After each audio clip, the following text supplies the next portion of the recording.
नमस्कार बच्चों, e learning कक्षा में आप सभी का स्वागत है।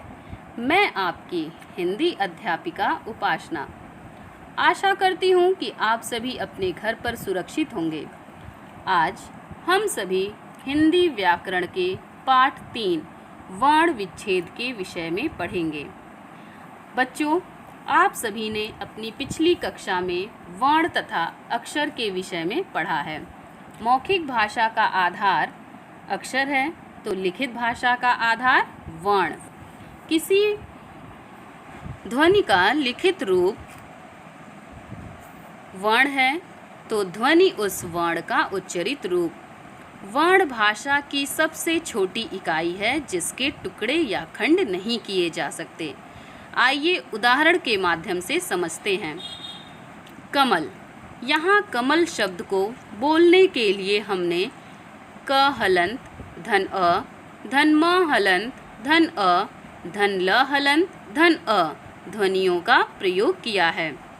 तो क्या इन ध्वनियों के और टुकड़े किए जा सकते हैं? तो नहीं, इन ध्वनियों के और टुकड़े नहीं किए जा सकते। इसे ही भाषा की सबसे छोटी इकाई कहते हैं, यानी वर्ण। तो आइए पाठ प्रारंभ करते हैं। वर्ण यानी अक्षर, विच्छेद यानी अलग अलग करना। तो इसका अर्थ हुआ किसी शब्द के वर्णों को अलग अलग करना। बच्चों, कोई भी सार्थक शब्द स्वर तथा व्यंजन दोनों के मेल से ही बनता है। इन्हें ही अलग अलग करने की प्रक्रिया वर्ण विच्छेद कहलाती है। यानी किसी भी शब्द से स्वर तथा व्यंजन दोनों को अलग करना वर्ण विच्छेद कहलाता है। जैसे किताब, क हलंत धन ई, धन त हलंत धन आ, धन ब हलंत धन अ, किताब। इस शब्द से हमने स्वर और व्यंजन दोनों को अलग किया है। पाठ में कुछ ध्यान देने योग्य बातें हैं। पहला है, वर्ण विच्छेद के लिए हमें स्वर मात्राओं को पहचानना पड़ता है, जैसे आ, ई, उ आदि। आइए उदाहरण देखें। निधि। निधि शब्द का जब मात्रा विच्छेद करेंगे तो होगा न हलंत धन छोटी की मात्रा, धन ध हलंत धन छोटी की मात्रा। इसीलिए इसका वर्ण विच्छेद होगा न हलंत धन ई, धन ध हलंत धन ई। अनुस्वार। अनुस्वार शब्दों का वर्ण विच्छेद करते समय यह ध्यान देना चाहिए कि अनुस्वार के बाद कौन सा अक्षर है।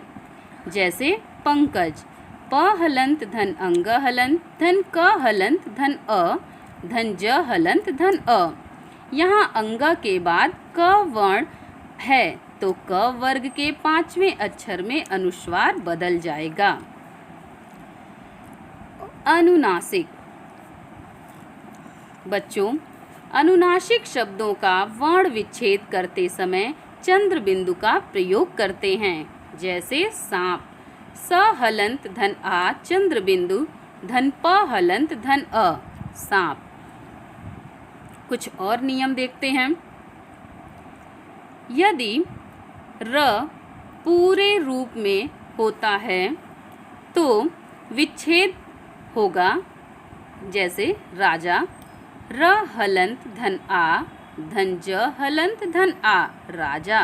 लेकिन यदि र स्वर रहित हो अर्थात रेफ या पदेन रूप में हो तो वर्ण विच्छेद करते समय उसे पूरे रूप में लिखते हैं। जैसे कर्म, क हलंत धन अ, धन र हलंत धन म हलंत धन अ। यहाँ र को पूरे रूप में लिखा गया है।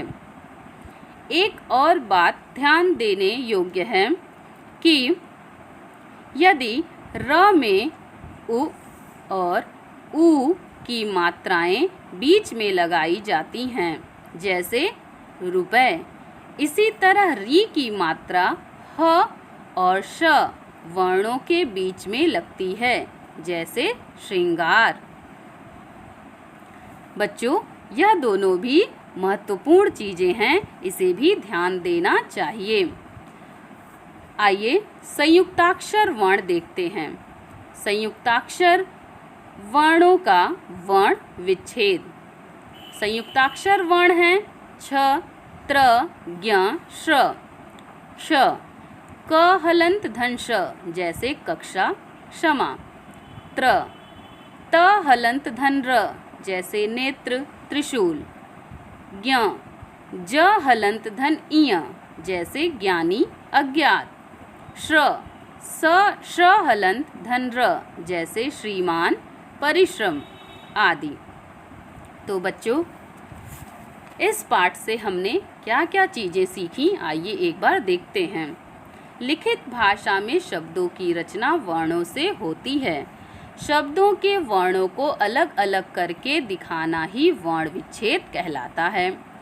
वर्ण विच्छेद के लिए वर्तनी के नियमों की जानकारी भी ज़रूरी है। अनुस्वार तथा विसर्ग युक्त शब्दों का वर्ण विच्छेद करते समय इन दोनों व्यंजन ध्वनियों के लिए अनुस्वार और विसर्ग ही लगाना या लिखना चाहिए। अनुनासिक शब्दों के वर्ण विच्छेद के समय अनुनासिक स्वरों को उसके चिन्ह चंद्र बिंदु के साथ लिखा जाता है। तो आइए अभ्यास करें।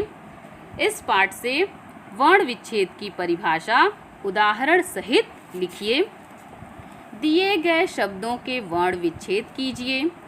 निम्नलिखित वर्णों को मिलाकर शब्द लिखिए। शब्दों और उनके वर्ण विच्छेदों का मिलान कीजिए। दिए गए वर्ण विच्छेद से बने मानक शब्द पर निशान लगाइए। बच्चों, इसे आप अपने पुस्तक में ही करें। और प्रश्न वर्ण की परिभाषा उदाहरण सहित इसे उत्तर पुस्तिका में लिखें। आशा करते हैं आपको यह पाठ समझ में आया होगा। धन्यवाद।